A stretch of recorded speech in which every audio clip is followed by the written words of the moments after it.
Billionaire married his mistress to finally have children until his ex-wife arrived with triplets. I promise to give you the family you deserve, the children my broken ex-wife could never provide.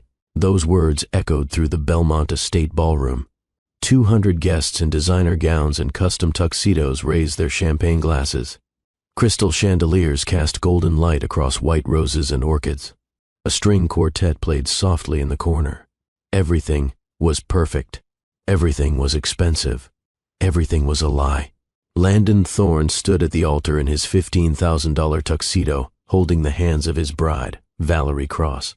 She looked radiant in her $40,000 wedding dress, tears of joy streaming down her perfectly made-up face. She had no idea she was marrying a man who had erased 3 children from his history. But I knew, and I was standing in the back of that ballroom with those 3 children beside me. My name is Autumn Hayes, and I was about to destroy the most beautiful lie Nashville had ever seen. I stepped out from behind the marble column where I had been hiding. My heart was pounding so hard I thought everyone could hear it.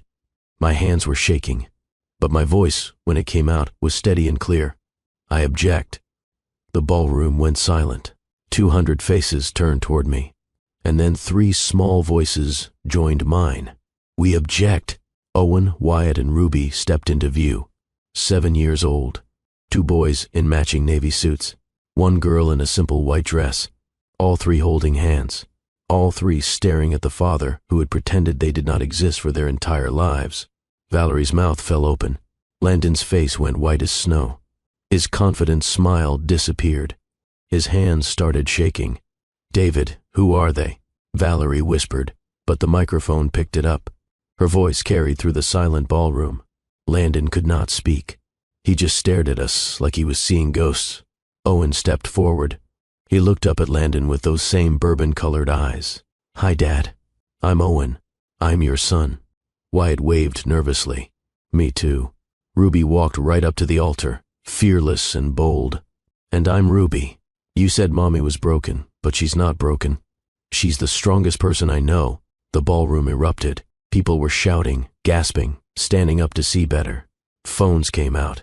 Cameras started recording, and I watched Landon Thorne's perfect wedding crumble into dust.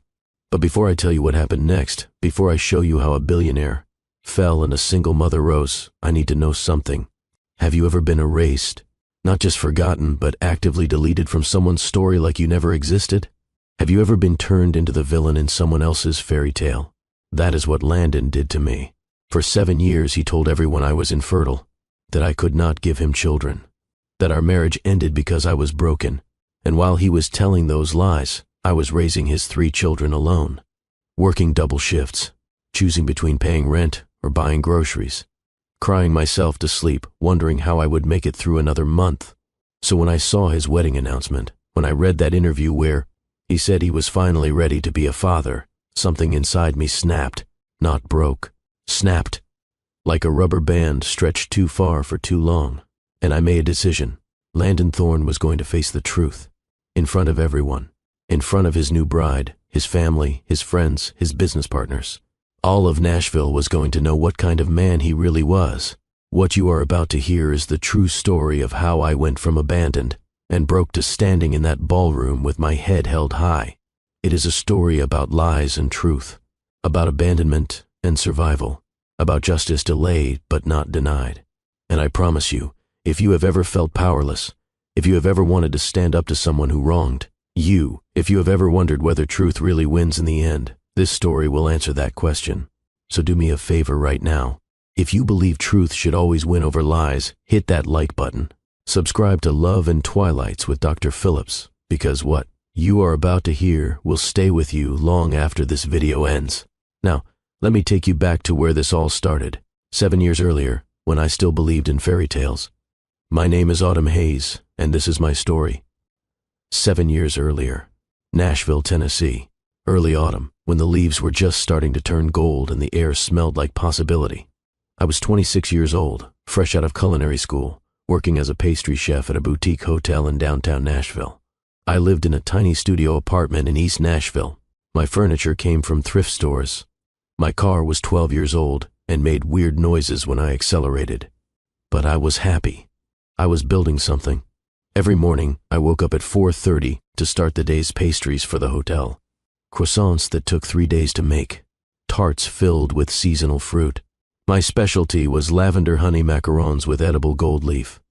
They were beautiful. Delicate purple shells with a honey cream filling that tasted like summer. I loved my work. There is something magical about creating beauty from scratch, taking flour and butter and sugar and transforming them into something that makes people smile, that makes them close their eyes when they taste it and say, "Oh my God, where has this been all my life?" My dream was to open my own patisserie someday, something small and elegant, a place where every single pastry was a work of art, where people came not just for dessert, but for an experience. I know it sounds naive now, but back then, I believed dreams came true if you worked hard enough. One Saturday in October, I had a booth at a food and wine festival in downtown Nashville. It was a beautiful day, sunny and warm with a cool breeze. The festival was packed with people tasting local food and Tennessee wines. My booth featured my lavender honey macarons. I had made 300 of them, each one placed carefully on white serving trays, each one dusted with edible gold that caught the sunlight. I was busy serving customers when he appeared, Landon Thorne. I did not know who he was then. Did not know his family owned half the commercial real estate in Nashville. Did not know he was running a venture capital firm that invested millions in tech startups. All I knew was that he was handsome, sharp jawline, dark hair that looked professionally styled, eyes the color of expensive bourbon. He wore jeans and a casual button-down shirt, but even I could tell they were expensive. He picked up one of my macarons and studied it like it was art. Then he took a bite. His eyes closed. He chewed slowly. When he opened his eyes again, he was smiling. "These are exceptional," he said. His voice was deep and warm. "You made these?" "Every single one," I said. I was proud of my work. I had stayed up until 2 in the morning finishing them. He took another bite. "The lavender is subtle, not overpowering. And the honey, is that local?" "From a farm in Franklin," I said. "They have hives near lavender fields. The honey picks up the flavor naturally." "Brilliant," he said. He finished the macaron and immediately picked up another. "What is your background?" "Culinary school. Graduated 6 months ago from the Nashville Culinary Institute. Before that, I was teaching myself from YouTube videos and library books. Self-taught first. That is the sign of real passion." He extended his hand. "I am Landon. Autumn." I shook his hand. His grip was firm and warm. Autumn. Beautiful name for someone who makes beautiful things. He looked at my booth, at the sign I had made by hand that said, "Autumn's Artisan Creations." "Do you work for a restaurant?" "A hotel downtown, the Riverside. I do all their pastries." "And your dream?" "Everyone in this business has a dream." I hesitated. I did not usually share my dreams with strangers, but something about the way he asked, like he genuinely wanted to know, made me answer honestly. "I want to open my own patisserie someday. Something small and elegant. A place where every pastry is art." He smiled wider. "That is not a dream. That is a business plan waiting to happen." We talked for 20 minutes. He asked about my techniques, about where I found inspiration, about my favorite pastry chefs. He did not talk about himself at all. The whole conversation was about me, my work, my passion. When he finally left, he bought 24 macarons. He also asked for my number. "For business purposes," he said with a smile that made my stomach flip. "I invest in food and beverage startups. When you are ready to open that patisserie, I would love to hear your pitch." I gave him my number. I did not think he would actually call. He called that night. Not about business. He wanted to know if I would have dinner with him. I said yes. Our first date was at a small Italian restaurant in Germantown. Nothing fancy. Checkered tablecloths and candles and wine bottles. We sat in a corner booth and talked for 3 hours. He asked about my childhood. I told him about growing up in Arizona with my single mother, Diane, how she worked 2 jobs to support us, how she taught me that hard work and determination could overcome anything. He told me about his childhood in Nashville, son of Richard and Caroline Thorne, old money family, expectations and pressure. His father wanted him to take over the family real estate business, but Landon wanted to do something different. So he started Thorne Capital Investments, funding tech startups and innovative businesses. "Do your parents approve?" I asked. My father does. Grudgingly. He respects results, and I have been delivering. My mother, on the other hand, Landon paused. She has very specific ideas about what my life should look like, who I should marry, how many children I should have. She thinks anyone outside our social circle is after the family money. Are you worried I am after your money? I asked. I was half joking but half serious. He reached across the table and took my hand. No, you did not even know who I was when we met. You were just excited about lavender honey and pastry technique. That is refreshing. We dated for 8 months, and they were wonderful months. Landon would show up at my apartment late at night with Thai takeout after I finished work. We would sit on my thrift store couch and talk about everything. Flavor profiles and investment strategies, childhood dreams and future plans. He made me laugh. He made me feel seen. He came to my pastry competitions and cheered louder than anyone. I went to his business dinners and tried not to feel out of place among women in diamonds and men discussing 7-figure deals. Whenever I felt intimidated, Landon would lean close and whisper, "You are the most interesting person in this room." And I would believe him. He asked me to marry him on a Tuesday morning. No fancy proposal, no photographer hiding in the bushes, just the two of us in my apartment kitchen. I was making cinnamon rolls, flour on my hands, hair in a messy bun. "Marry me," he said. I laughed. "You are joking." He pulled a ring box from his pocket. "I am not joking. Marry me, Autumn. Build a life with me. Open your patisserie. Have Sunday morning cinnamon rolls with our future kids. Just marry me." The ring was simple, a single diamond on a gold band, beautiful without being ostentatious. I said yes. We got married 3 months later. I wanted a small wedding. Landon agreed. We rented a garden venue outside Nashville. 50 guests, just family and close friends. I wore a simple ivory dress I found at a boutique in East Nashville. $200. It was perfect. Lace sleeves and a flowing skirt. I felt beautiful. My mother flew in from Arizona. She cried happy tears during the ceremony. My best friend Kit was my maid of honor. She had been my partner in culinary school before switching careers to journalism. Kit was now working as an investigative reporter for a Nashville news outlet. Landon's family attended. His father, Richard, was polite but distant. A tall man with gray hair and a firm handshake. He made a short toast at the reception about family legacy and continuing the Thorne name. Landon's mother, Caroline, barely spoke to me. She wore a lavender Chanel suit and a tight smile. During the reception, I overheard her talking to another guest. She is pretty, I suppose. Very young. I just hope she understands what is expected of a Thorne wife. Landon must have heard it too because he found me right after. Ignore her. She thinks anyone I date is not good enough. You are more than enough, Autumn. You, everything. I believed him. The first 2 years of marriage were good. Really good. We lived in a modern condo in the Gulch. Floor-to-ceiling windows overlooking the Nashville skyline. Hardwood floors and stainless steel appliances. It was Landon's condo, purchased before we met, but he made space for me. Cleared out a whole closet for my clothes. Converted a spare room into my recipe-testing kitchen. I continued working at the hotel. Landon continued building his investment firm. We were both busy, both driven, both building our futures. On weekends, we cooked dinner together. I would make fresh pasta. He would attempt to help and usually just end up covered in flour, making me laugh. We would drink wine and talk about our weeks. We talked about the future. Someday having kids. Someday opening my patisserie. Someday slowing down and enjoying life. Someday. But someday kept getting pushed further away. Landon's business grew. He was traveling more. Seattle, San Francisco, New York, meeting with potential investors and startup founders. Coming home exhausted and distracted. When he was home, he was on his phone. Emails and calls about deals and investments. I understood. I was busy too. Sometimes I worked 12-hour shifts at the hotel for special events. We were still happy. Just busy. Then I got pregnant. It was a Tuesday morning when I found out. I had been feeling exhausted for weeks. Nauseous every morning.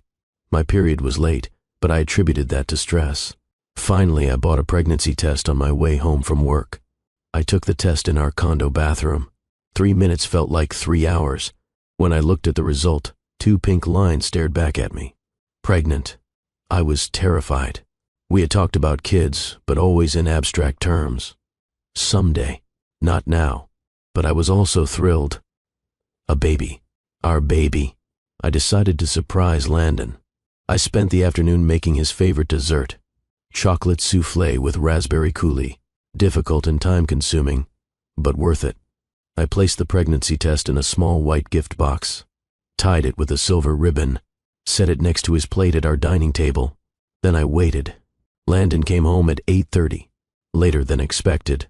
He was on his phone, talking to someone about a tech startup deal, some company in Austin that needed Series B funding. He barely glanced at the dining table, just walked past, still talking on his phone. "Landon," I said, "I need you to focus for a moment." He held up one finger. 1 minute, then continued his conversation. I waited. 5 minutes. 10 minutes. Finally, he hung up and turned to me. "Sorry." "What is up?" "I made dinner. Chocolate soufflé. Your favorite." He looked at the table like he was seeing it for the first time. "Oh, that is really nice, Autumn. Thank you." He sat down, picked up his fork, still distracted. "Landon, open the box." "What box?" I pointed to the small white gift box next to his plate. He picked it up, looking confused. "Is it my birthday?" "Just open it." He untied the ribbon, opened the box, pulled out the pregnancy test. He stared at it for a long moment. His face was completely blank. "You are pregnant," he said. It was not a question, just a flat statement. "Yes," I said. I tried to smile. I was nervous. "I know we were not planning this yet, but I am about 8 weeks along. I went to the doctor today to confirm." "When did you find out?" "This morning. I wanted to surprise you." He set the pregnancy test down on the table. He did not look at me. "We need to talk about this," he said. My smile faded. "Talk about what?" Landon stood up and walked to the window. He looked out at the Nashville skyline, his back to me. "Autumn, I am launching the biggest fund of my career right now. I am working 18-hour days, meeting with investors, traveling constantly. This is the worst possible timing." I felt cold. "Babiesℹ not really work on our timeline," I said. I tried to keep my voice light. "But we can handle this. Couples have babies and careers all the time. It is not just that." Landon turned to face me. "My mother is already on my case about you not contributing to the family legacy. If we have a baby now, you will have to quit your job. You will be completely dependent on me financially. It will make everything worse." "Worse?" I stood up. "You are talking about our baby like it is a problem." "I am being realistic," Landon said. His voice was sharp. "You are being emotional." "Emotional? Of course I am emotional. I am pregnant." "Exactly. You are not thinking clearly. You are not considering what this means." "I am considering that we are going to be parents," I said. I was crying now, that we created a life together, that this is supposed to be happy news. Landon ran his hands through his hair. He looked stressed, overwhelmed. Let us sleep on it. We will talk tomorrow when we are both calmer." We did not talk for the rest of the night. We went to bed in silence, lay next to each other in our king-sized bed, miles apart. I barely slept. I kept thinking about his reaction, the coldness, the calculation. Where was the man who proposed to me in my kitchen? Who said he wanted Sunday morning cinnamon rolls with our future kids? The next morning, I had a follow-up appointment with my doctor. Just routine, they said. Another ultrasound to confirm dates and make sure everything looked normal. Landon did not come with me. He had a morning meeting he could not miss. I went alone. The ultrasound technician was a young woman named Sarah. She had kind eyes and gentle hands. She spread the cold gel on my stomach and moved the wand around. Then she frowned. "Is something wrong?" I asked. My heart started pounding. "No, nothing is wrong. But let me get the doctor." She left quickly. I lay on the exam table, staring at the ceiling, terrified. What if something was wrong with the baby? What if that was why I had been so sick? Dr. Patricia Chen came in a few minutes later. She was in her 50s with short gray hair and a calm demeanor. She took the ultrasound wand and looked at the screen. Then she smiled. "Miss Hayes, I have some surprising news." "Surprising?" My voice shook. "You are not carrying one baby. You are carrying 3. The room tilted. What? Triplets. Dr. Chen pointed at the screen. See here? 3 separate gestational sacs. 3 heartbeats. 2 boys and 1 girl, from what I can see. They are all healthy. Strong heartbeats. Good development for 8 weeks.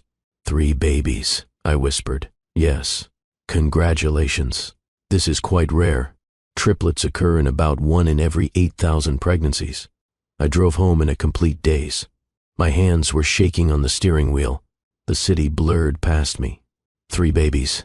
Not 1. 3. How would we afford 3 babies? 3 cribs. 3 car seats. 3 of everything. But also 3 little faces. 3 personalities. 3 lives to love and nurture. I was terrified. But also, somewhere deep down, I was excited. I found Landon in his home office. He was on a video call with someone. I could see them on his computer screen. A man in a suit talking about market projections. I stood in the doorway and waited. Landon saw me but did not end the call. Just held up 1 finger. 1 minute. I waited. 5 minutes. 10 minutes. Finally, he ended the call and turned to me. How did the appointment go? I need to tell you something. Is everything okay? I took a deep breath. It is not 1 baby. It is 3. He just stared at me. What? Triplets. 2 boys and 1 girl. The doctor said they are all healthy. Strong heartbeats. She said it is very rare. Landon stood up. His face went pale. He looked like he might be sick. No, he said. No, absolutely not. This is impossible. It is not impossible. It is happening. I saw them on the ultrasound. 3 babies. Autumn. Landon walked toward me. Do you understand what 3 babies means? It means we are going to be very busy, I said. I tried to smile. But we can do this. My mom will help. We can hire a nanny eventually. Lots of people have multiples. 3 babies. Autumn. Do you understand the cost? 3 times the diapers. 3 times the formula. 3 times the childcare. 3 college tuitions. We cannot afford that. You are a millionaire, I said. The words came out before I could stop them. It is not about the money, Landon said. It is about my career, my life, everything I have been building. 4 children, Autumn. We will have 4 total children at once. I will never be able to travel, never be able to focus on work. My entire life will be destroyed before it even starts. Your life will be destroyed. What about my life? What about my career? You work at a hotel making pastries, Landon said. His voice was cold. I am running a multi-million-dollar investment firm. We are not the same. I felt like he had slapped me. Wow, I said quietly. I am sorry. I did not mean it like that. Landon rubbed his face. This is too much. This is not what I signed up for. What you signed up for? We are married. This is what marriage means. In sickness and health, for better or worse. You need to terminate the pregnancy, Landon said. I stared at him. What did you say? You need to end it. We can try again later. In a few years. 1 baby. Not 4. 3, I corrected automatically. I was in shock. Whatever. You need to terminate. You are only 8 weeks along. It is legal. It is safe. I am not doing that, I said. My voice was shaking. These are our children. They are not children yet. They are barely formed. Just clusters of cells. Clusters of cells with heartbeats. I saw their hearts beating on the screen, Landon. 3 hearts. 3 lives. I am not ready for this, Landon said. I will never be ready for this. If you keep them, I am leaving. You do not mean that. Yes, I do. His voice was flat. Final. I am not ready to be a father to 3 kids. I never will be. If you choose to keep this pregnancy, you are choosing to do it alone. So you are giving me an ultimatum. I could not believe this was happening. Them or you. Yes, exactly. Choose. I placed my hand on my stomach, where 3 tiny lives were growing. 3 babies who did not ask to be created, who were not responsible for their father's fear. I choose them, I said. Then we are done, Landon said. He walked past me out of the office. That conversation happened on a Tuesday. By Friday, Landon was gone. I came home from work on Friday evening and found the condo different. Quieter. Emptier. His clothes were gone from the closet. His shoes from the rack by the door.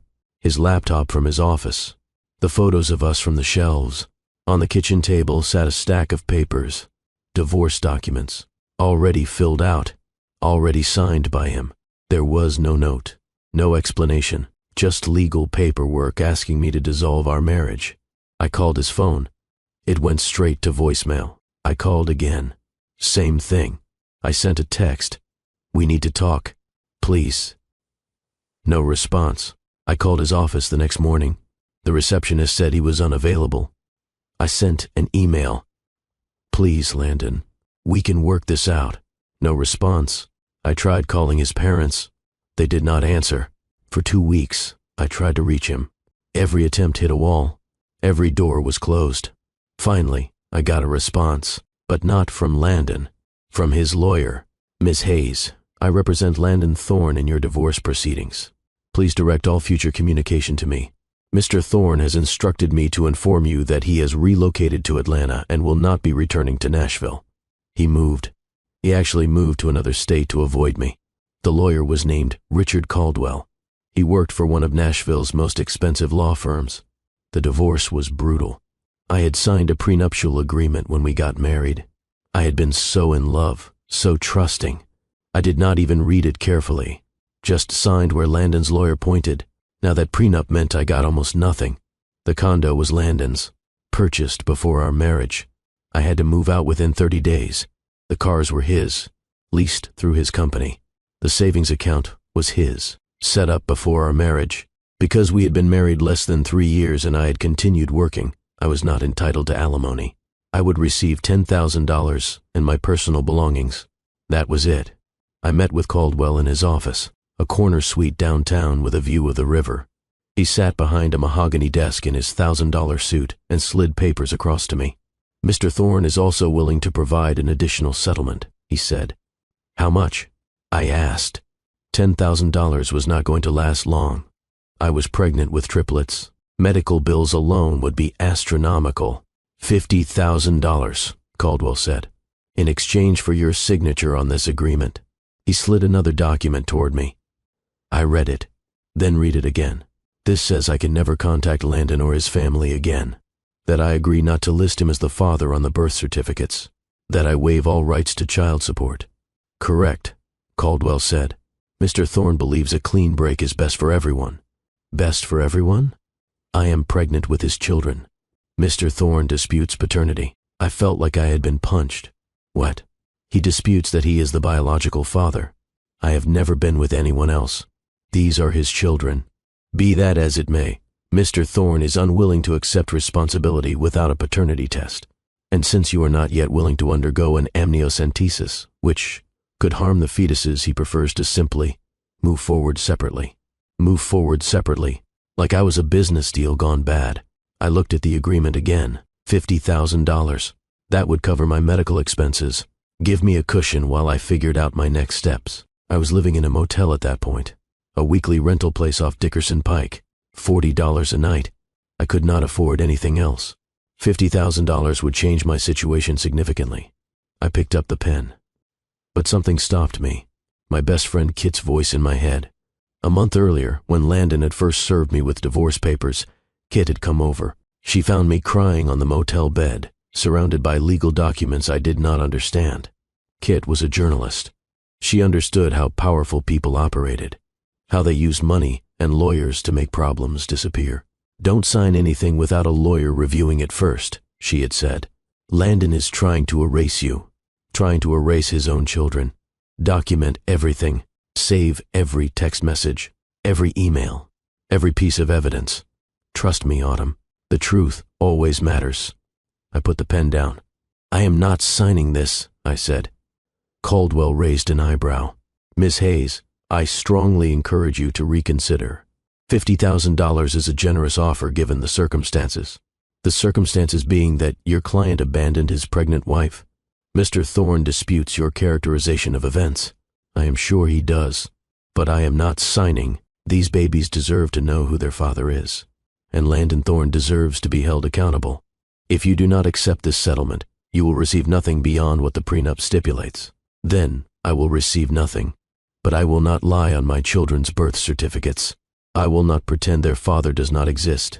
I stood up and walked out of that office.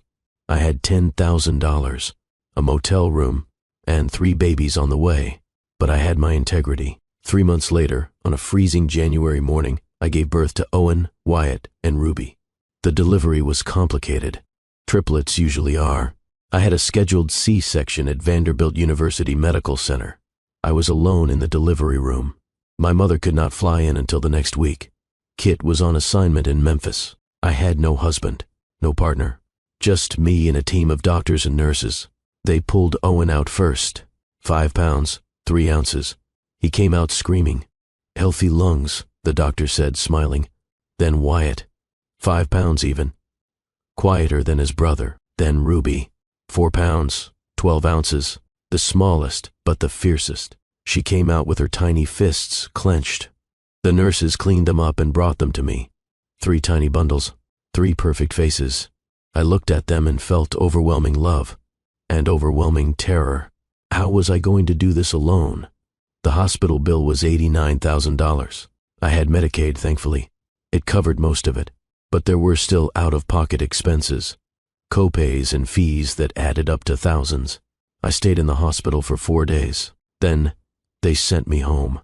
Except I did not have a home. I had a motel room. I brought my 3 newborn babies to a motel room off Dickerson Pike. That first night was the hardest night of my life. All 3 babies cried. Not at the same time, which might have been easier. They took turns. As soon as I got one to sleep, another woke up. I had not slept in 48 hours. My C-section incision hurt. My breasts hurt from trying to breastfeed 3 babies. My entire body ached. At 3 in the morning, I sat on the motel bed with Ruby in my arms. Owen and Wyatt were finally asleep in their car seats because I did not have cribs yet. I looked around that dingy motel room. Stained carpet, flickering fluorescent light, the sound of the highway outside. This was my life now. And I cried. I cried harder than I had ever cried. But Ruby looked up at me with her tiny dark eyes. And something shifted. I could do this. I had to do this. These 3 babies were counting on me. I am your mom, I whispered to Ruby, and I am going to fight for you, all of you. I promise. My mother Diane arrived a week later. She stayed for 2 weeks, helping with the babies, showing me how to manage triplets. But Diane had her own health problems, diabetes and high blood pressure. She could not stay long. When she left, I was alone again. I moved out of the motel and into a tiny 2-bedroom apartment in Madison, a neighborhood north of downtown Nashville. The apartment was cheap, $500 a month, but it was rough. Thin walls, old carpet, neighbors who played music until 2 in the morning, but it was ours. 1 bedroom for me, 1 bedroom for 3 cribs placed side by side. I applied for every assistance program available, WIC for formula and baby food, food stamps, Medicaid for the baby's health insurance. The woman at the social services office looked at my paperwork. The father is listed as Landon Thorne? She asked. The venture capitalist? Yes. Have you filed for child support? He does not want anything to do with them. That is not how child support works, honey. He has a legal obligation. You should file. So I tried. I filed a child support claim with the state, filled out all the forms, submitted the birth certificates that clearly listed Landon Thorne as the father. Then I waited. 2 months later, I got a response. From Landon's lawyers. They were contesting paternity, demanding DNA tests, claiming I might have been unfaithful during our marriage. It was absurd, but it worked. It tied everything up in legal red tape. I could not afford a lawyer. Legal aid said they were overbooked. I was on a waiting list. The case stalled, and Landon paid nothing, not $1 in 7 years. Meanwhile, I was drowning. I could not work, not with 3 infants. Childcare for triplets cost more than I could possibly earn, so I survived on assistance. Food stamps bought our groceries. Medicaid covered doctor visits. My mother sent what little money she could. It was not enough. It was never enough. When the babies were 2 years old, I started a small business from home. Autumn's Artisan Cakes. Kit helped me set up a website and social media pages. I baked cakes after the kids went to sleep. Birthday cakes for neighbors. Anniversary cakes for friends. I charged barely anything at first, just enough to cover ingredients. I needed the practice, needed to rebuild my skills after 2 years away from professional baking. But slowly, word spread. Autumn makes the most beautiful cakes. Have you tried her cardamom rose cake? The flavor combinations are incredible. I started getting orders from across Nashville, wealthier clients, people who appreciated artistry and were willing to pay for it. By the time the triplets were 5, I was getting regular orders, enough to hire 2 part-time assistants, enough to move my operation into a small commercial kitchen space I rented. Money was still tight, so tight, but I was building something. The triplets grew, and they were wonderful. Owen was serious and thoughtful, always looking out for his younger siblings. If Wyatt fell down, Owen helped him up. If Ruby could not reach something, Owen got it for her. Wyatt was the peacemaker, funny and energetic. When Owen and Ruby fought, Wyatt would make silly faces until they laughed. Ruby was creative and bold. She drew elaborate pictures, made up stories, asked a million questions. They were smart, all 3 reading before kindergarten, curious about everything. When they were old enough to understand, I told them about their father. We were sitting at our small kitchen table.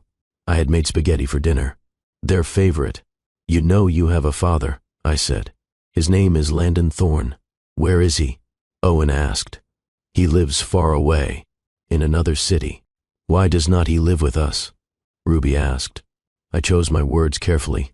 Your daddy was not ready to be a father when you were born. He made a choice to leave. Did he not want us? Wyatt's voice was small. I do not know what he wanted, baby, but I know what I want. I want you 3. Always. You are the best thing that ever happened to me. Does he know about us? Ruby asked. Yes, sweetheart. He knows. Does he ever think about us? I felt my heart break. I do not know, but I think about you every second of every day. I hugged them close, all 3 climbing into my lap even though they were getting too big. My babies. They were not Landon's loss. They were his. For 7 years, I focused on survival, on building my business, on raising 3 incredible children. I thought I had moved on, thought Landon Thorne was just a name from my past, a mistake I had learned from. I was wrong. One October afternoon, everything changed. I was in my commercial kitchen, working on a 5-tier wedding cake, carefully applying fondant roses to the top tier. Kit walked in. She had a key because she helped me sometimes with deliveries, but she was not there to help today. Her face was grim. She carried her laptop. You need to see this, she said. She set her laptop on my work counter, pulled up a society page article from a Nashville magazine. The headline read, Thorne to wed Cross, Nashville's power couple makes it official. There was a photo. Landon in a designer suit, a blonde woman in a white dress, both of them smiling at the camera. I stared at the screen. Landon was getting married. According to the article, the wedding would be held at the Belmont Estate, one of Nashville's most exclusive venues. The bride was Valerie Cross, former model turned wellness entrepreneur. That is not the worst part, Kit said quietly. She pulled up another article, an interview Landon had done with a lifestyle magazine. My hands started shaking before I even started reading. The interviewer asked Landon about his first marriage. Landon's response, my ex-wife struggled with some personal issues. She wanted children, but was unable to have them. It put a tremendous strain on our marriage. Eventually, we had to go our separate ways. It was painful but necessary. The interviewer asked about his plans with Valerie. Landon's response, Valerie is everything I've been looking for. She's vibrant, healthy, and excited about starting a family. I can't wait to be a father. That's been my dream for years, but it wasn't possible in my first marriage. I read the words 3 times. Unable to have children. Wasn't possible in my first marriage. 7 years of silence. 7 years of raising 3 children alone. 3 children who looked exactly like him. And he was telling the world I was infertile. I felt rage. Pure, white-hot rage. He did not just abandon us. He erased us. He turned me into a villain in his story. The broken wife who could not give him children. While I worked 70-hour weeks to feed our kids, He was rewriting history. Kit watched me carefully. "What do you want to do?" "I want to destroy him," I said quietly. Kit smiled. It was not a nice smile. "Then let's destroy him." We spent the next 3 weeks planning. Kit used her investigative journalism skills to gather evidence. She found the birth certificates listing Landon as father, medical records from my pregnancy, text messages where Landon had demanded I terminate, divorce documents. She also discovered something interesting. Landon's family did not know about the triplets. His parents, Richard and Caroline, believed Landon's story about me being unable to conceive. They had been pressuring him to remarry and give them grandchildren. This wedding was his fresh start, built on a complete lie. The wedding was set for November 12th, a Saturday afternoon ceremony followed by an evening reception. "We need to get in," Kit said, "but it's private. Security will be tight." "I have an idea," I said. I reached out to the wedding coordinator through my business website, sent a professional pitch. "Hello, my name is Autumn Hayes, and I run Autumn's Artisan Cakes. I understand you have your wedding cake arranged, but I would love to provide artisan petit fours as guest favors. I am trying to break into the high-end wedding market and would offer this at cost." The coordinator, stressed and overwhelmed with last-minute details, responded within an hour. "That sounds lovely. Can you have 200 petit fours ready by Saturday?" "Yes, absolutely. Perfect. Deliver them by 1 p.m. We were in. The night before the wedding, I could not sleep. I sat with my children in our small living room. We had moved to a better apartment by then. 2 bedrooms still, but in a safer neighborhood, with a small backyard where the kids could play. "Tomorrow is a big day," I told them. "Are we really going to see our dad?" Wyatt asked. "Yes. What if he does not like us?" Ruby's voice was small. I pulled Ruby into my lap. "Baby girl, this is not about whether he likes you. This is about him taking responsibility. This is about the truth." "Will he be mad?" Owen asked. "Probably. But sometimes people need to be uncomfortable before they can do the right thing." I had laid out their outfits on the couch. Navy suits for the boys. A white dress for Ruby. I had made Ruby's dress myself. Stayed up late for weeks getting every detail perfect.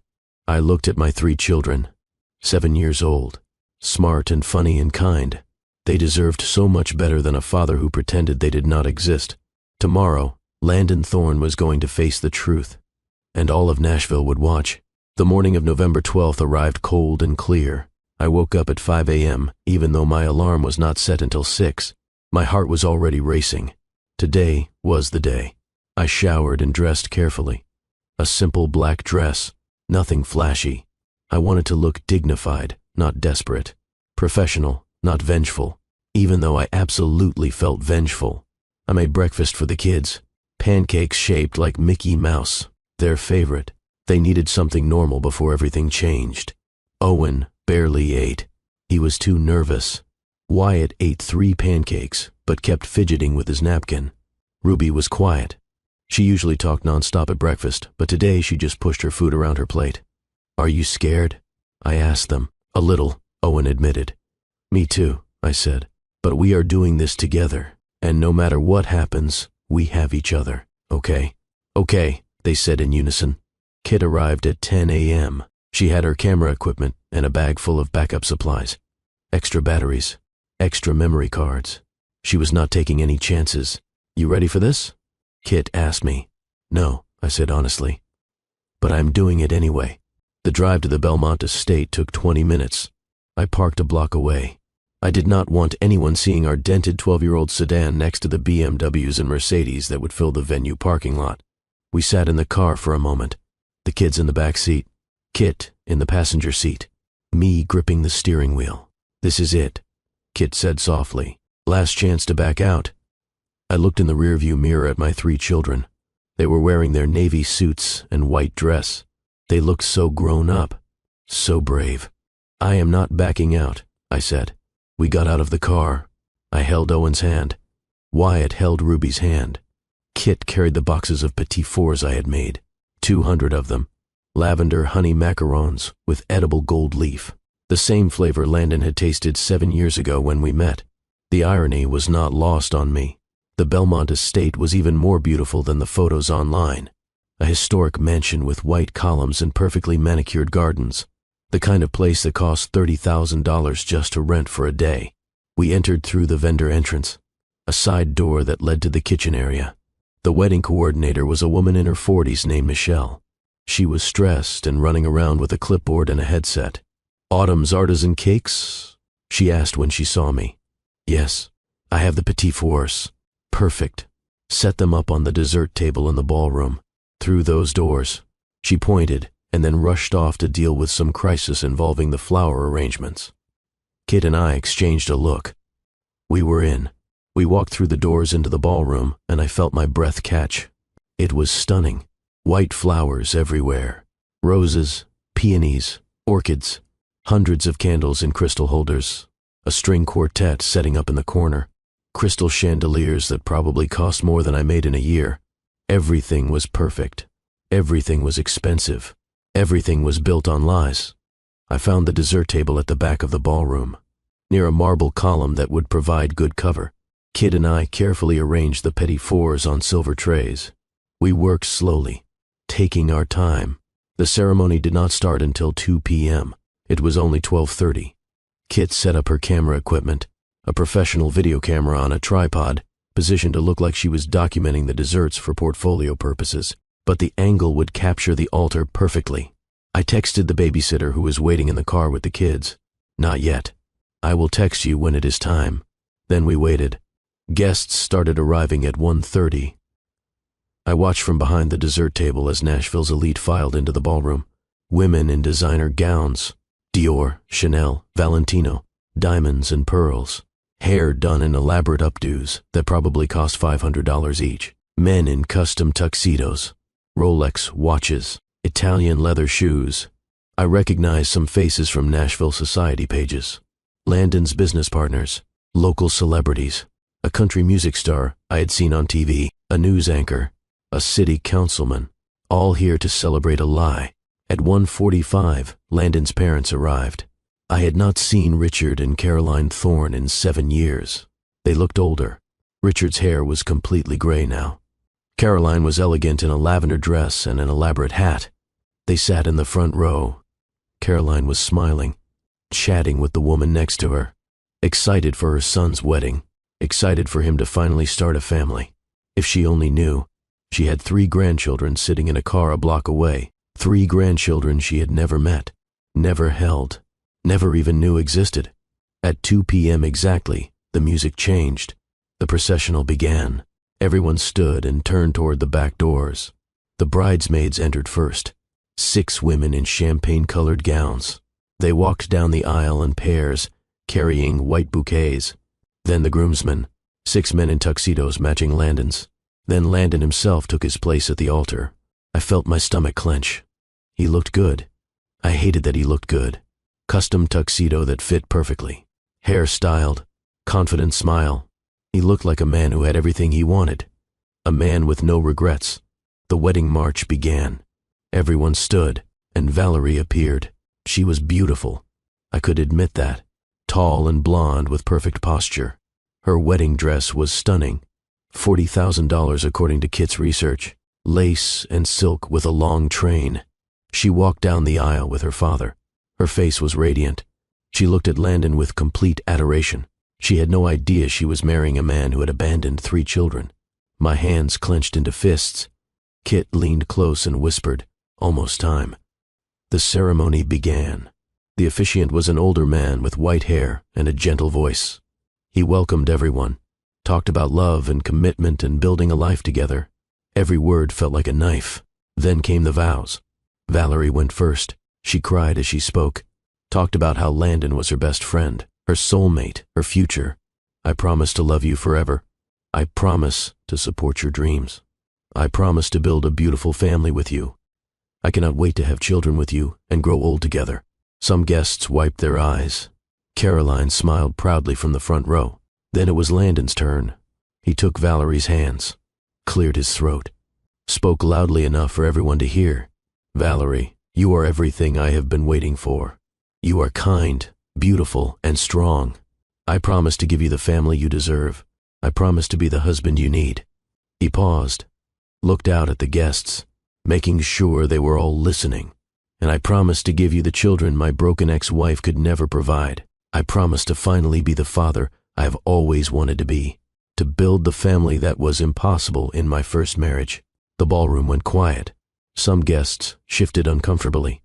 A few glanced at each other, but Valerie smiled, squeezed his hands. She did not notice the awkwardness. She only heard the promise of children, of family. But I heard broken. 7 years of struggling to feed our children. 7 years of working until I collapsed. 7 years of doctor visits and school plays and bedtime stories. All alone. And he called me broken. This was the moment. I texted the babysitter. Now, I stepped out from behind the marble column. My heart was pounding so hard I thought I might faint, but my voice came out steady and clear. I object. The ballroom went completely silent. 200 heads turned toward me. For a moment, no one moved. No one breathed. Then the back doors opened, and 3 small voices rang out in perfect unison. We object. Owen, Wyatt, and Ruby stepped into the ballroom, holding hands, navy suits and white dress, 7 years old, standing in a line. The ballroom erupted. Gasps, shocked whispers, people standing to see better, phones coming out. Valerie stared at the children, confused. Landon, who are they? But Landon could not speak. His face had gone completely white. His mouth opened, but no sound came out. His hands were shaking. I walked forward. My children walked with me. Kit followed, camera rolling. Our footsteps echoed on the marble floor. Every eye in the ballroom followed us. We walked past rows of designer-dressed guests, past Landon's business partners, past his family members, past everyone who had believed his lies. We reached the altar. I looked at Landon. His face was white as paper.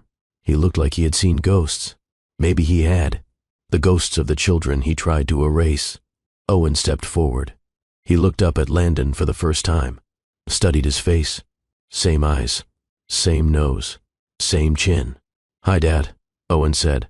His voice was clear and steady. I am Owen. I am your son. Wyatt waved nervously. I am Wyatt. I am your son too. Ruby walked right up to Landon, fearless. And I am Ruby. You said Mommy was broken, but she is not broken. She is the strongest person I know. Caroline Thorne stood up from the front row. Her hand flew to her mouth. What? Valerie stumbled backward. Landon, what did they just say? What is happening? I stepped forward, spoke loudly. Every person in this ballroom needed to hear the truth. My name is Autumn Hayes. 7 years ago, I was Autumn Thorne, Landon's first wife. More gasps. More whispers. Landon just told you all that I could not give him children, that I was broken. That is interesting because I would like to introduce you to Owen, Wyatt, and Ruby Thorne, our children, the triplets I gave birth to 7 years ago. I turned and looked directly at Landon. The children Landon told me to abort. The children he has been denying exist for their entire lives. The ballroom exploded. People were shouting, standing. Phones were out everywhere, recording. Valerie's face crumpled. No, he told me. You could not. He said you were infertile. I pulled the documents from my purse, held them up so everyone could see. I have birth certificates. All 3 list Landon Thorne as the father. I have medical records from my pregnancy. I have text messages where he demanded I terminate. I have divorce papers where his lawyers tried to pay me to never contact him again. Caroline was standing now. Her face was red, tears streaming down her cheeks. Landon? Tell me this is not true. Richard stood next to his wife. His face was purple with rage. But the rage was not directed at me. It was directed at his son. Owen pulled something from his pocket. A tiny hospital bracelet. White and faded, but the name was still clearly visible. Owen Thorne. He placed it carefully on the altar. Wyatt did the same with his bracelet. Wyatt Thorne. Ruby placed hers next to her brother's. Ruby Thorne. 3 tiny bracelets in a row, all with the same last name. Undeniable proof. Valerie stared at the bracelets, then at the children, then at Landon. The resemblance was impossible to miss. They had his eyes, his nose, his jawline. Her hands started shaking. The bouquet fell to the floor. "You lied to me," she said. Her voice was breaking. "You said she could not have children. You made me feel sorry for you. You told everyone you were finally going to be a father." She paused, the realization hitting her. "But you already are a father." She ripped the veil from her head, threw it at Landon. "This wedding is over. We are done. Forever." She ran down the aisle. Her bridesmaids scrambled after her. The doors slammed behind them. Chaos. Absolute chaos. Guests were shouting questions. Richard was demanding answers. Caroline was sobbing. Kit's camera captured everything. Richard approached Landon. His face was a mask of fury. "Are these children yours?" His voice echoed through the ballroom. "Dad, I can explain."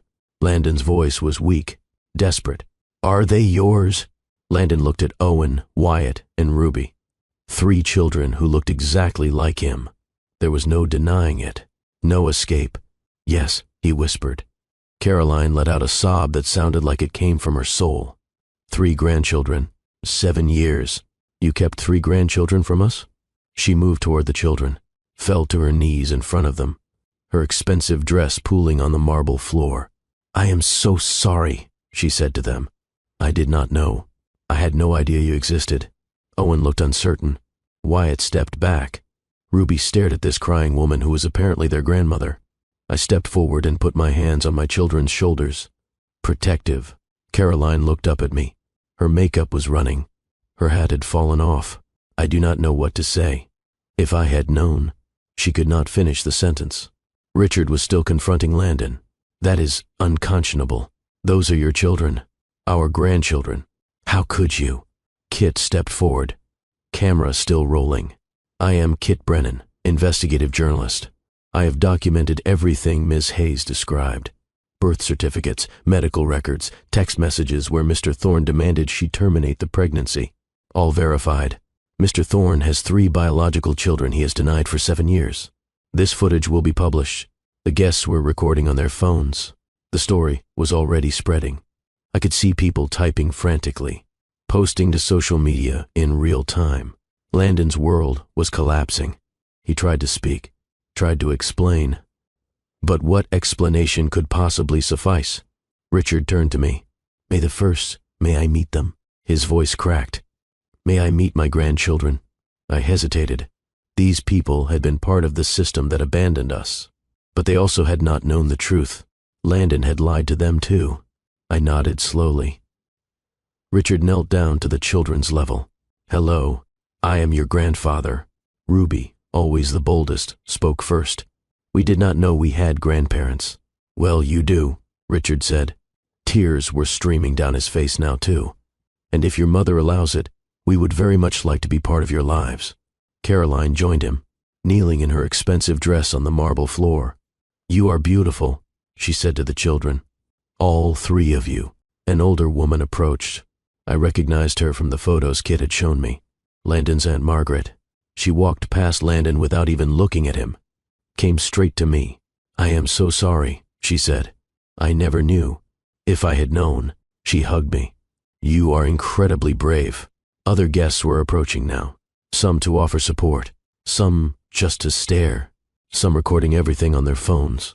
Landon stood alone at the altar, surrounded by white flowers and shattered lies.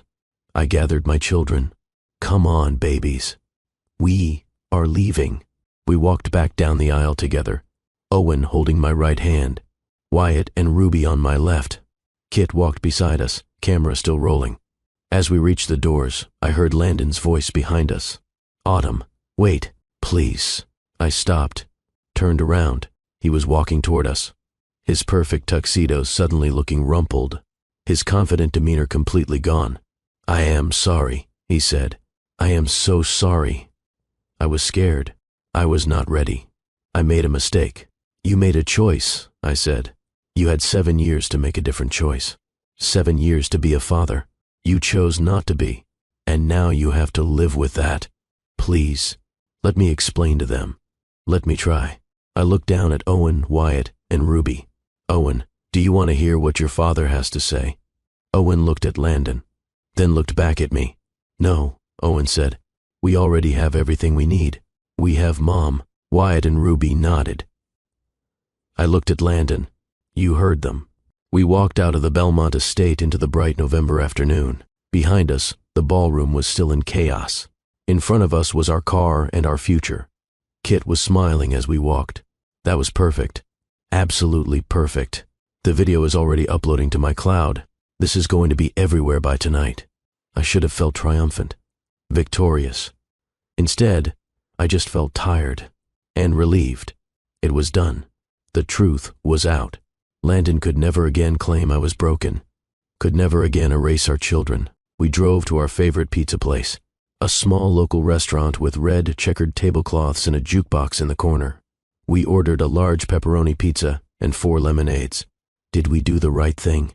Owen asked. He looked worried. Yes, baby.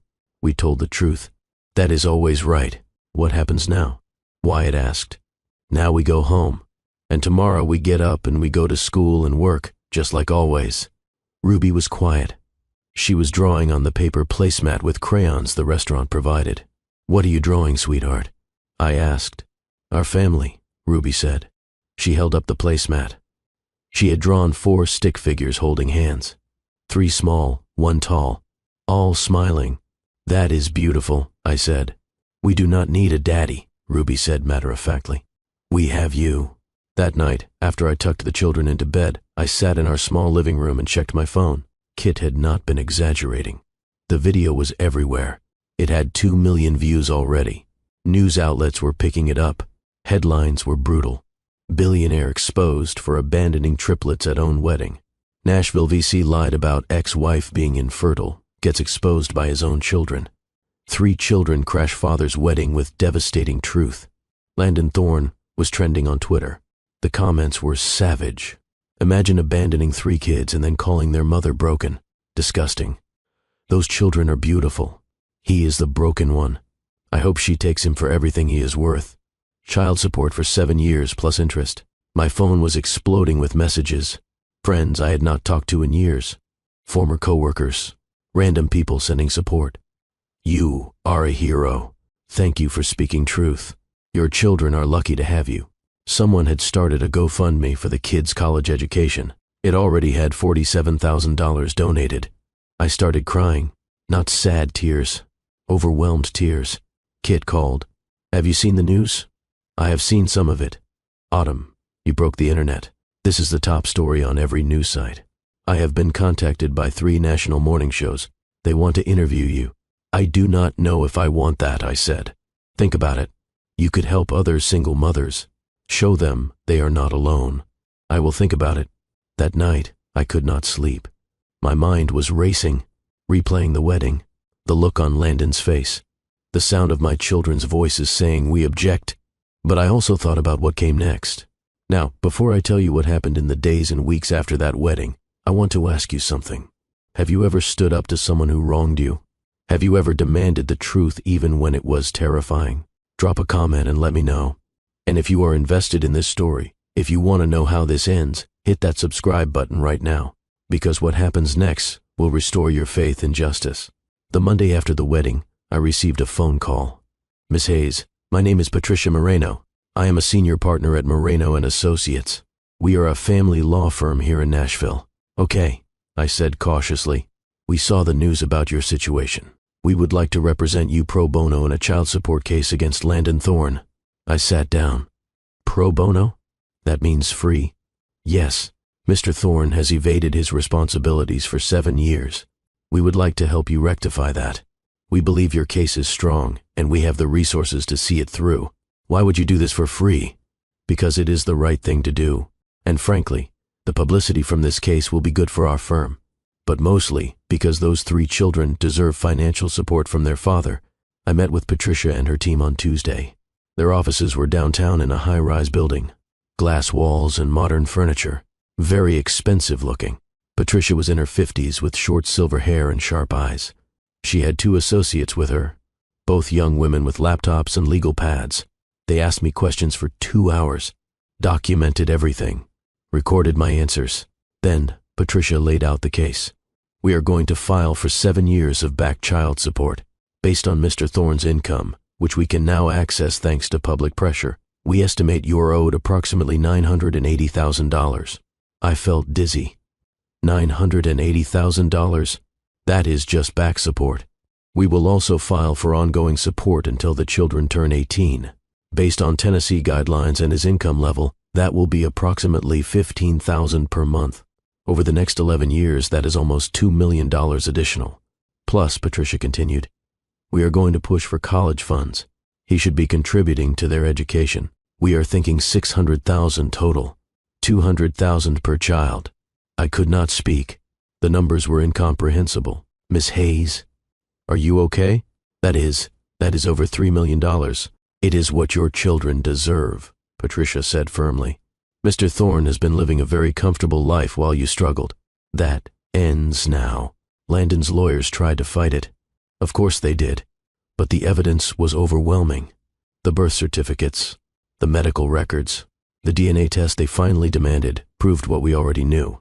Landon was the biological father, and now, with the whole world watching, he could not hide his assets. His lawyers could not tie things up in red tape. Public pressure was too intense. His business partners issued a statement distancing themselves from him. Several investors pulled out of his fund. His reputation was destroyed. 3 weeks later, his lawyers called Patricia. Mr. Thorne would like to settle. The settlement offer was actually higher than what Patricia had calculated. $3.2 million, to be paid in a lump sum within 60 days. Plus, Landon would establish trust funds for each child. $5 million total. The children could not access the money until they turned 25, but it would be there, earning interest, securing their futures. Patricia presented me with the paperwork. This is a good deal, Autumn. Better than we would get in court, and much faster. I stared at the numbers. Life-changing money. Money that would mean my children never struggled the way I had struggled. I will sign, but I have one condition. What is that? I want supervised visitation rights. If Landon wants to see the children, he can. But it has to be supervised by a therapist, and the children get to decide if they want to continue visits. Their comfort comes first. Patricia nodded. I will add that to the settlement. The settlement was finalized in early December. $3.2 million deposited into my account. I stared at my bank balance and cried. For 7 years I had been making impossible choices. Rent or groceries, doctor visit or electricity bill, one pair of shoes shared between 3 children. Now, those days were over. But something else happened that surprised me. Richard and Caroline Thorne requested a meeting. Just them and me. No lawyers. We met at a quiet restaurant in downtown Nashville. They were already there when I arrived, sitting in a corner booth, looking nervous. Thank you for meeting with us, Richard said as I sat down. Caroline's eyes were red. She had been crying. We owe you an apology, Richard said. We should have known. We should have questioned Landon's story more carefully. You believed your son, I said. That's natural. It is no excuse, Caroline said. Her voice was shaking. We missed 7 years with our grandchildren. 7 years of birthdays and Christmases and first days of school. We can never get that back. She looked at me with desperate eyes. We would very much like to be part of their lives now, if you will allow it. I had thought about this, prayed about it, talked it over with Kit. Supervised visits at first, I said. We will take it slowly. The children need stability. They need to feel safe. Of course, Richard agreed immediately. Whatever you think is best. And I need to be clear, I continued. I am not interested in your money beyond what Landon owes for child support.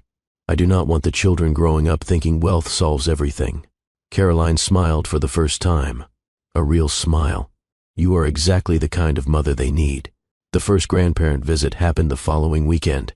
We met at a park. Neutral territory. I was there the whole time, watching. Richard and Caroline brought age-appropriate gifts. Books for Owen, who loved reading. Art supplies for Ruby, who loved drawing. A science kit for Wyatt, who was curious about everything. Nothing excessive. Nothing trying to buy affection. Just thoughtful gifts. Caroline sat on a park bench with Ruby. Tell me about your drawings, she said. Ruby, who was usually shy with strangers, opened up. She pulled out her sketchbook and showed Caroline page after page of elaborate pictures. I like to draw our family, Ruby said. See, this is me and Owen and Wyatt and Mommy. Your drawings are beautiful, Caroline said, tears in her eyes again. Richard played catch with Owen and Wyatt. He asked them about school, about their friends, about what they wanted to be when they grew up. I want to be a lawyer, Owen said, so I can help people like Mom. Richard smiled. That is a wonderful goal. By the end of the visit, the children were smiling, laughing even. As we were leaving, Owen hugged Richard. It was brief and a little awkward, but it was a start. Thank you for coming, Owen said. Richard looked like he might cry. Thank you for giving me a chance to know you. The visits became regular, every other weekend. Richard and Caroline would take the kids to museums, to parks, to the zoo, building relationships slowly. They were never trying to replace me. They respected my role as the children's mother, but they were adding to the kids' lives, giving them grandparents who showed up. With the settlement money, I could finally pursue my dream. In January, I signed a lease on a beautiful brick building in East Nashville, prime location on a busy street, perfect for a bakery. I spent 3 months renovating, hiring contractors, designing the space exactly as I had always imagined. White subway tiles, marble, counters, glass display cases, a small seating area with vintage tables and chairs, and a sign above the door that said Autumn's Patisserie. Kit documented the whole process, not for viral videos this time, just for our personal memories. The grand opening was in April. Owen, Wyatt, and Ruby helped me cut the ribbon. They wore matching aprons I had made for them, white with their names embroidered in gold thread. The line wrapped around the block. People came for the pastries, but they also came because they knew my story. I had become a symbol of something. Single mother resilience. Truth prevailing over lies. The underdog winning. My lavender honey macarons sold out in the first hour. A woman in her 30s approached me near closing time. She had a toddler on her hip. I just want to say thank you, she said. I am a single mom too. I saw your story. It gave me hope that things could get better. I hugged her. It does get better. Keep going. The bakery thrived. Within 6 months, I had to hire 10 employees. Within a year, I was looking at opening a second location. But more importantly, I was doing what I loved. Creating beautiful pastries, making people smile, building something that was mine. One evening, about a year after the wedding exposure, Kit came to the bakery after closing. She had her laptop with her and that look on her face. The look that meant she had news. You are not going to believe this, she said. What? I have been approached by a publisher. They want you to write a book. A book? Your story. Recipes. Advice for single mothers. They think it could be huge. They are offering a significant advance. Kit showed me the offer. It was a lot of money, more than I had made in my first 3 years of running the bakery. But more than the money, it was an opportunity to help other women. How many single mothers were out there right now, struggling the way I had struggled, wondering if they could make it, wondering if truth ever really won? I could tell them yes. Yes, you can make it. Yes, truth matters. Yes, there is hope. I will do it, I said. But only if we tell the whole truth. The hard parts too. The nights I cried myself to sleep. The times I wanted to give up. All of it. The truth is what makes it powerful, Kit said. I spent 6 months writing the book. It was harder than I expected. Revisiting those painful memories. The motel room. The hospital bills. The desperation. But it was also cathartic. Like I was finally closing that chapter of my life. The book was titled 3 Times Blessed, A Mother's Journey from Abandonment to Triumph. It was published the following spring, and it became a bestseller. I went on a book tour. Nashville, Atlanta, New York, Los Angeles, Chicago. At every stop, women lined up to tell me their stories. Single mothers, working 3 jobs. Divorced women whose ex-husbands paid nothing. Women who had been called broken, damaged, less than. I signed their books, hugged them, told them they were not alone. I donated a portion of the proceeds to organizations supporting single parents. Shelters, food banks, legal aid clinics. The money Landon had given in the settlement was not just changing my life. It was changing hundreds of lives. As for Landon, he had become a pariah in Nashville. Valerie had given an interview to a magazine, calling him a pathological liar. His business partner had asked him to step back from public-facing roles. Several clients left his fund. He eventually moved to Charlotte, started over in a new city where people did not know his story. He had requested one visit with the children. The settlement allowed for supervised visits if both parties agreed. I agreed. The children deserved the option. The visit happened at a therapist's office, neutral space, a counselor present to help navigate the conversation. Landon brought expensive gifts, remote control cars for the boys, a massive dollhouse for Ruby. The children were polite but distant.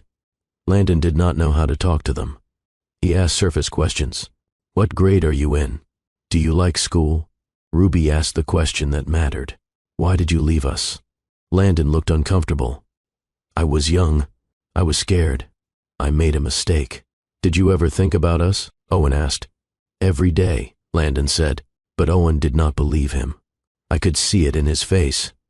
The visit lasted an hour. It was awkward and painful. Afterwards, the therapist asked the children if they wanted to schedule another visit. All three said no. I am not mad at him, Owen said to me on the drive home. I just do not need him. We already have everything we need. And that was that. Landon had his chance. The children had met their father. Everyone could move forward. 2 years after the wedding exposure, my life was unrecognizable from what it had been. I owned 3 successful bakery locations across Nashville. My cookbook had sold over 500,000 copies. I had been featured in national magazines and morning talk shows. I had moved us into a real house, 4 bedrooms, a backyard, a neighborhood with good schools. The children were thriving. Owen was reading at a 10th grade level in 4th grade. Wyatt had discovered a love of cooking and helped me test recipes. Ruby was writing and illustrating her own stories. Richard and Caroline were devoted grandparents. Weekly visits, birthday parties. They had set up separate college funds beyond what Landon had contributed. Kit had been promoted to senior investigative journalist.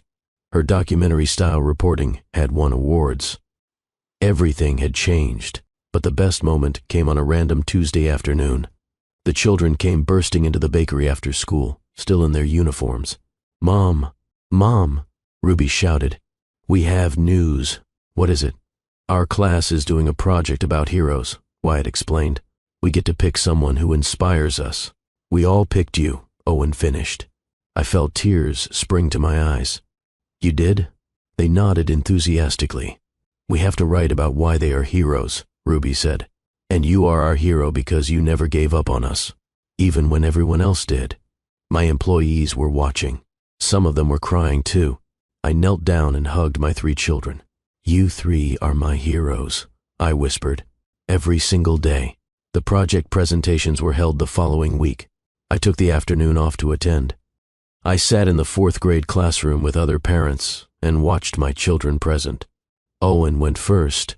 His poster board had photos of me at the bakery, at my book signing, with them at home. My mom is a hero because she raised 3 kids all by herself, Owen said to the class. She worked really hard so we could have food and a place to live. She never complained. She always made us feel loved. That is a real hero. The class clapped. Several parents wiped their eyes. Wyatt's presentation focused on my business success. My mom had a dream to open a bakery. A lot of people would have given up, but she did not. Now she has 3 locations and wrote a book. She shows us that dreams can come true if you work hard. More applause. Then Ruby presented.